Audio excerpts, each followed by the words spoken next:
We went into Mineral Fork today, went in with my good friend Bill, and we wanted to see what was going on with a lot of the wind slabs that had formed over the previous couple of days. A lot of wind blowing along the ridges there, but leaving the slopes below them fairly untouched. There in Broads Fork, lots of wind damage over against the Twins, and also some in Mill B, you can see. But it was really hit or miss. It blew hard in some places, made it very slabby, but it didn't blow as hard in others. Here's an east-facing slope at about 9,300 feet in Mineral Fork. Kicking cornices along the way. Here's Bill grabbing onto a tree as he's kicking a cornice, a fairly small cornice, so he feels fairly safe doing this here. And it's a great way to test the stability of the snow. Make sure nobody is below you. It's just very bad form to be triggering avalanches on other people, tantamount to attempted homicide. So make sure no one is below you when you do this kind of thing. Here's a nice little tender cornice. It's just perfect for this kind of stability testing. If you can roll a cornice down the slope that weighs as much as you, it's a great stability test. I like to start farther back than I think I need to, because then you don't get surprised. I stick a ski into the snow to kind of anchor me in there. Then I'll kick a little bit and then move out a couple steps farther, do the same thing again, kick in again and kick again. And then you tend not to get surprised by these things. Here's a good sized cornice that weighs at least as much as me. It's not triggering anything below, so it gives me a lot more confidence about the slope to drop in. Some of the wind texture, that sandblasted wind pattern is a good thing to memorize. That means it's a wind slab, wind damage, and it could be dangerous. For more serious work, I always bring my rope, and this gives me a lot more confidence to work with larger cornices or go into a slope that I'm not quite sure about.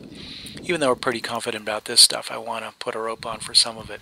Lasso yourself a tree, tie a good old bowline, and then what I do is tie in on a short part of the rope, so I'm on tension, kicking a cornice, and that thing is a good chunk of cornice. I'm starting to get much more confident about the slopes below us.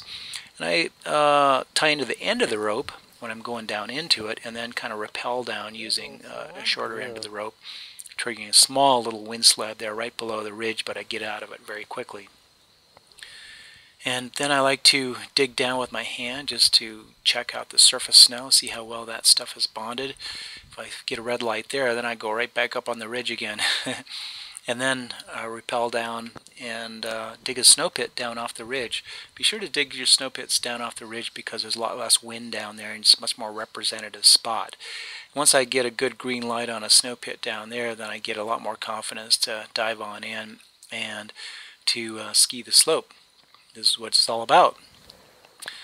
So here's a gentler part of the slope where it's not steep enough to slide, so it gives me enough confidence to film with Billy skiing by me like that. Here's a poor man's helmet cam, and notice we're not diving into this gully, we are skirting around it because it is a terrain trap, or even small avalanches can bury it deeply. You know, trees are both good and bad. That tree is a good thing to grab onto if it slides, but if you can't grab onto it, then it turns into these vertical baseball bats that beat you to death. So, you know, I think your first turn should be right straight towards the tree. Then after that, I'm going to head out into the middle of the gully, because for one, we've already knocked a cornice down from over there. And then if you are caught in the gully, you've got a clean ride for the most part all the way down, just with some small trees. But if you get caught on this breakover below the tree right there, then you get smashed on those other big trees. So trees are good and sometimes, but then if they're too sparse, I'd rather be out in the open so I have a clean ride. Okay, go ahead. And of course, the first rule of safe travel is never go first. This is why Billy's going in first here, testing my theories, heading towards the tree, and then out into the open. And of course, not triggering anything. And then comes the moment of truth. But by now we've gathered enough information that I have quite a bit of confidence that we can get in on the steeper terrain. Here we have a nice frozen crust underneath with just some powder on top, very stable snow. And this is what it's all about. Notice he's not wearing any pole straps because that's not a good idea.